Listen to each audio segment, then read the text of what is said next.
Puspusan ang ginagawang flushing operations ng mga otoridad sa Kamalig Albay dahil sa ashfall na dulot ng Bulkang Mayon. Face-to-face classes sa naturang munisipalidad ngayong araw, sinuspinde muna. Si JM Olarte ng Radyo Pilipinas Albay sa sentro ng balita.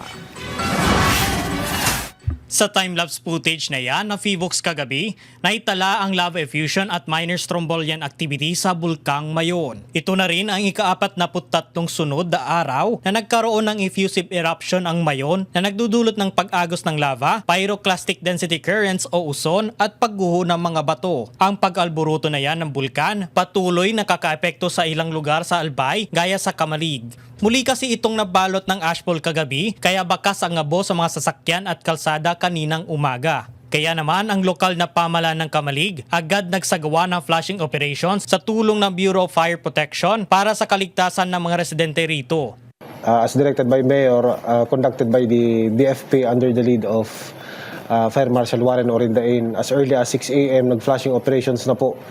Particularly in the Central District, barangays 1 to 7, population areas po yan. At para maprotektahan ang mga estudyante mula sa epekto ng ashfall, sinuspindi na rin ang face-to-face classes sa Kamalig. Hinikayat din ng lokal na pamahalaan ang publiko na magsuot palagi ng face mask at manatili muna sa kanilang mga bahay. Wear your masks and stay indoors. Kung wala pong importanteng lakad o gagawin sa labas, huwag na muna lumabas. Kaya ito rin po yung inline din po ito ng suspension of classes kasi nag-suspend si Mayor effective 12 midnight. Sa ngayon, patuloy na nakamonitor ang lokal na pamahalaan ng Kamalig para agad na makatugon sa pangangailangan ng kanilang mga residente. Ang mabilis na aksyon na yan ng lokal na pamahalaan ay alinsunod na rin sa utos ni Pangulong Ferdinand Marcos Jr. na proteksyonan ang kalusugan ng mga taga-Albay sa gitna ng pag-alburuto ng Bulkang Mayon. Mula rito sa Albay, para sa Integrated State Media, JM Olarte ng Radyo Pilipinas, Radyo Publiko.